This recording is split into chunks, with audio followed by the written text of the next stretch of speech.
I'll be happy to explain to you how to convert applications to microservices and make them communicate with each other. So we have two applications here. We have the student API application and we have the teacher API application.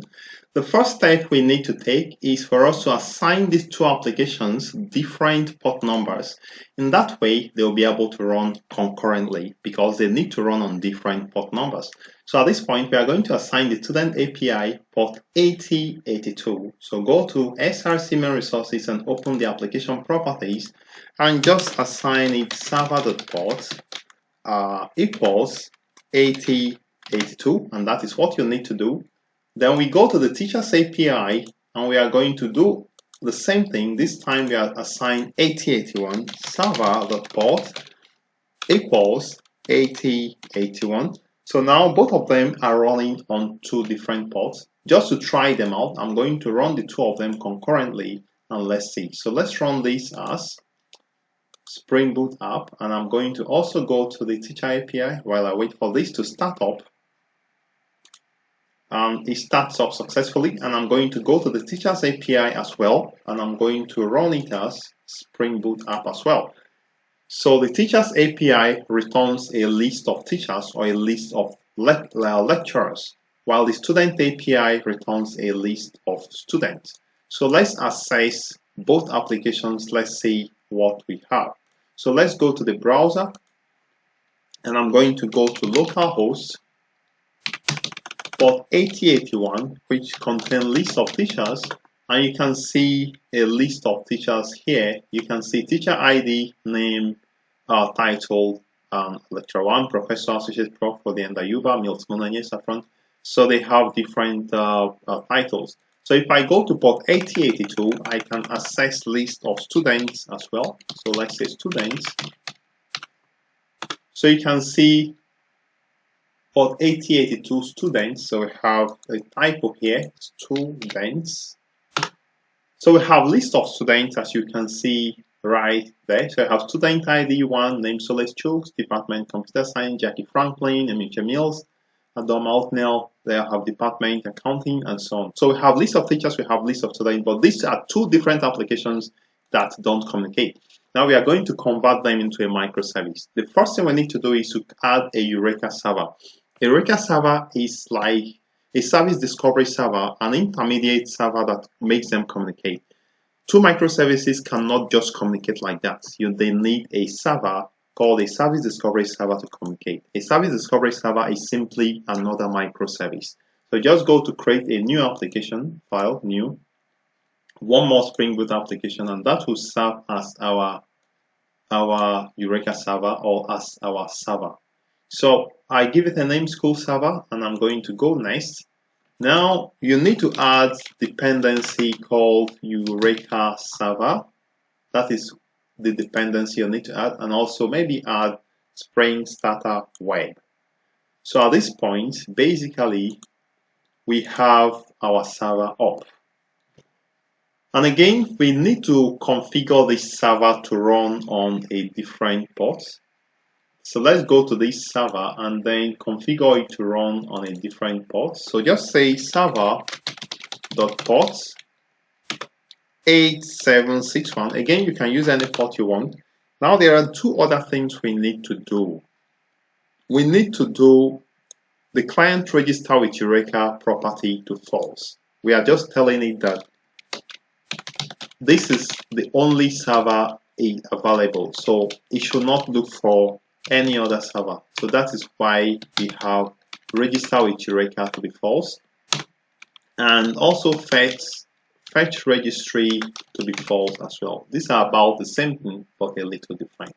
So at this point, our Eureka server is almost ready. Just finally, let's just come to the server main application file and just add annotation enable enable Eureka server and just save.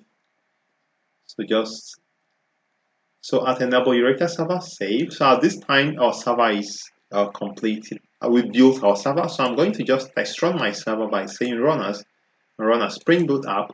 We are now going to go to that port 8761 so that we can access this server. Again, all these steps are written right here. You can follow them. And if this is making sense to you, please leave me a comment, and also please subscribe to my channel by hitting the subscribe button below this video right now. So I'm going to access the Eureka server, http localhost at port 8761. So let's see if it's up and running, and boom, our server is actually up and running. So take a look at this place. We have no instances available. So the next thing we want to do is to make this our application to register our application with the Eureka server. So we need to register all our microservices with the service discovery server for it to work. To do that, we need to add one more dependency to our application. So now we are talking about the application, the clients, if you will, and we are going to go to nvm repository, and we are going to add Eureka client. That is the name of the dependency we are going to add to our client application. So this is the second one, Spring Cloud Starter Netflix Eureka client. I like taking the second one. Sorry, I clicked on the wrong one. So okay, so let's click on so this. All right, so we have this. So I'm going to just copy it, and I'm going to paste it in the pom.xml. I'll start with the students. I'll go to the pom.xml, and I'm just going to paste it as one more dependency right there. So let me just paste it as one more dependency right there. So when I put this dependency here, it's going to now add the Spring Cloud dependency for me. So let me just save. All right, so finally, I'm going to go to the students main application class, and I'm going to annotate it with @enable Eureka client. So I'm going to come here and say enable Eureka clients. Okay, so @enable Eureka clients. So all right, so I'm going to just save everything @enable Eureka clients. So just import from this place. All right, so I'm going to save. Now I'm going to run this application, but before I run it, I'm going to run the school server so that it's up and running. I think it was already running, so I think I'm just restarting it again. And then I'm going to run the student API. At this point, I'm going to make sure it registers with the clients, with the server. So let's run the student. Okay, 8761 is in use. So let's just stop everything and let's restart everything. So stop everything. So the first thing I'm going to start is the school server. I'm going to say run as Spring Boot app. Okay, so all right, so let's see. And next, I'm going to run the student app. So I want to check to see if it's going to register with the Eureka server. If you have some challenges, you can actually also copy these to the pom.xml of the pom.xml of the student application. So if you look at the console, you can see registered instance unknown. So if we go to look at Eureka server, we'll actually see that there's been a service that is registered. So let's see, go to Eureka server and let's just refresh it. And you can see an unknown service has been registered here. Let's correct it. The next thing we are going to do is to give names to the client application. So to give a name to our client application, for instance, this is the student DB. We are just going to give it a name, application.name. Application.name, let's call it students microservice. Okay, And then for the teacher's application, we are going to call it teacher microservice. All right, so let's save. And for the teacher API, let's just also register it as well. So just go to pom.xml and just paste the same dependency we copied from the repository. After pasting it, we also go to the application class, the main application class, and then add enable Eureka client. So here I'm going to say at enable Eureka client. All right, so I'm going to save and I'm going to Control-Shift-O on my keyboard, and this error will go away. All right, so now I'm going to run both applications. So let me run the teacher API runners Spring Boot app. For the student API, I'm going to simply restart it. Now I'm going to expect that both applications will have registered with the Eureka server. So in this case, we have the teacher application starting up, and we have a teacher microservice is being registered. Teacher microservice registered. Okay. So for the student microservice, I'm going to just simply restart it at this point.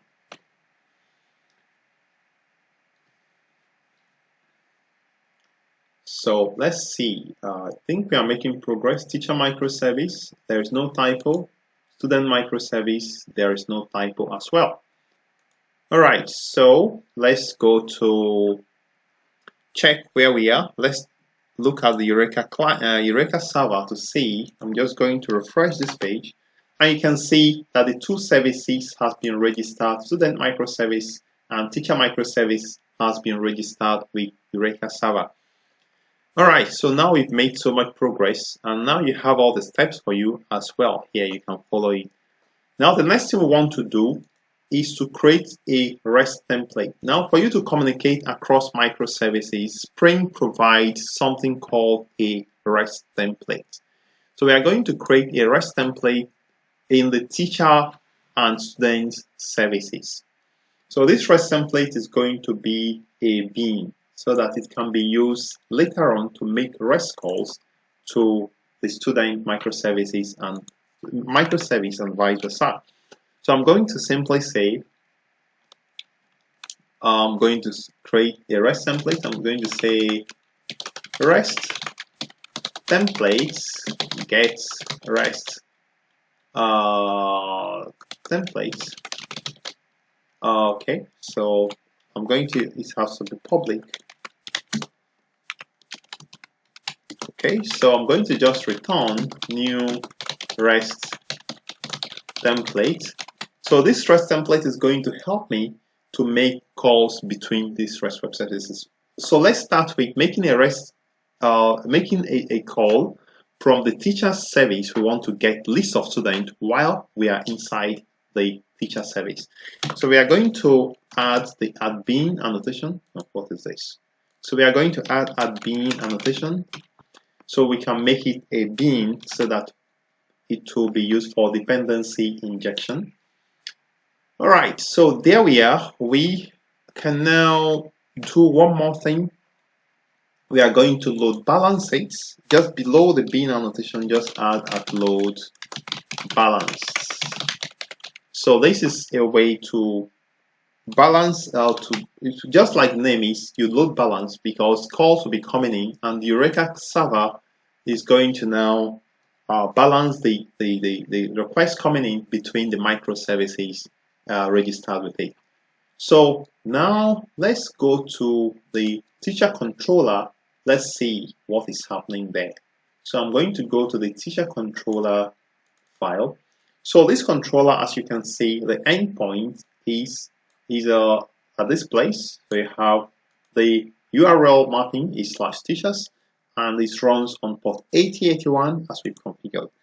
Now here we want to now, from the teachers API, we want to make a call to the student microservice. So we are going to use auto-wired. We are going to auto-wire the bean into this file. So I'm going to say add auto-wired and I'm going to wire in a REST template. So I'm going to say private REST template. So this REST template is going to help me to make a call across from this teacher API to the student API using the name of the service. All right. So I'm going to now, from here, I'm going to create a method to return me list of students while we are inside the teacher's API. If I get this list of students, I need to unmarshal it into students list of student objects. It means that in the teacher's API, I need an object to hold a student. I need a class to hold the student object. So I'm actually going to copy the student model from the student class and place it into the teacher's models package so that it will have a container to be able to hold the student's object if they come into our service. So I'm going to just paste it here. So just copy across, just save this. So now in my model for the teachers, I also have the student class, because if we have student object coming from the student service into the teacher service, it has to be held or marshaled into a similar object. All right, so now we want to get lists of students from the teachers. While we are inside the teacher's microservice, we want to make a call across to the student API to get lists of students. So let's say public lists of students, list of objects, get students. So now we are making a call now to the student service, and to do that we need to use a REST template. So we are going to just say objects lists, array of objects, object array, objects. Well, let's just call it students, because students are also objects, equal to REST template dot get for objects. So we have the URL to be HTTP. Now we are not going to use localhost and port number. That is where microservices come in. We are now going to use the name of the microservice. So the name of the microservice is student microservice. Okay, and we are going to use /student. And this is the URL. Okay, so now we are not having any business with the port number or the name of the server where the student class is or student application is hosted. We just need to know the name of the microservice.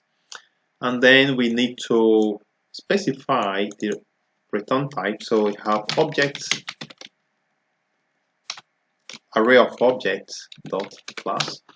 So this is the object you are going to, you have to return an array of objects. Okay, so object student equal to, so we have equal to here. So at this point we are simply going to return students. All right, so what do we have here? So let's see.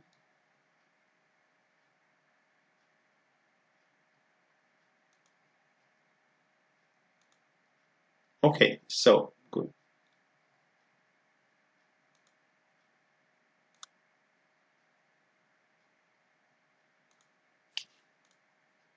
All right, so this is what we have. Okay, so we have our service completed.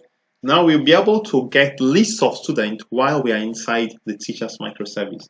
So we've used REST templates to make a call to the student microservice. So we use the name of the student microservice, as you can see here. So let's run it. Let's run the teacher API again. So let's run the teacher API. Let's run us. Or I can just come here and just restart the teacher API. Okay, so let's see.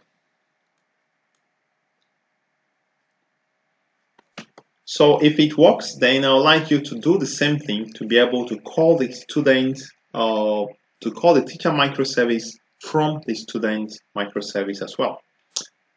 All right, so everything works. Teacher service has been re-registered again. So let's go to check what is happening.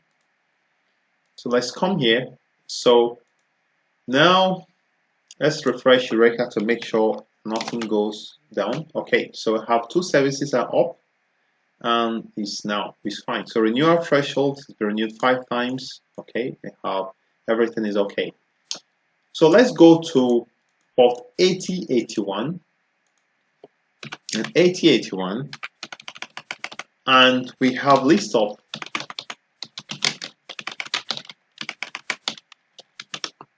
teachers here. In port 8081, we have list of teachers. Also, in port 8081, we can also get list of students, right? So let's see. So we have error. So let's see where the problem comes from.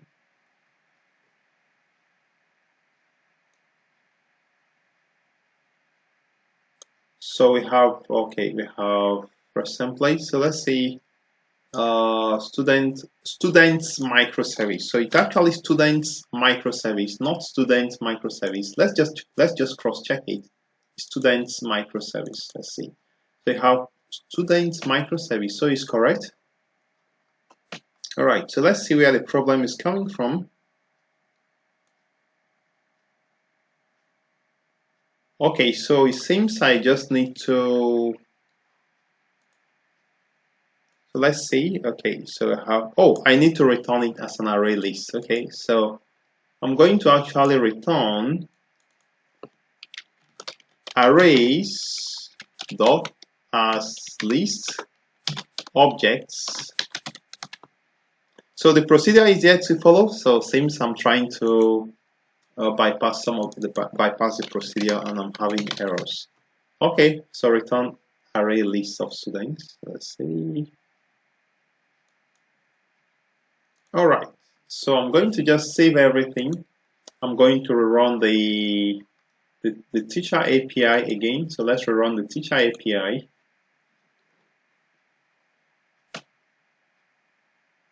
All right, so let's see.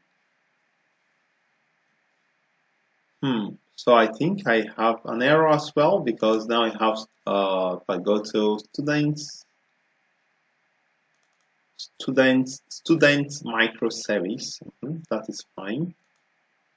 Student microservice. Okay, so let's see. So in our teacher controller, I have students microservice. I'm going to correct it again. I'm going to restart again the teacher microservice.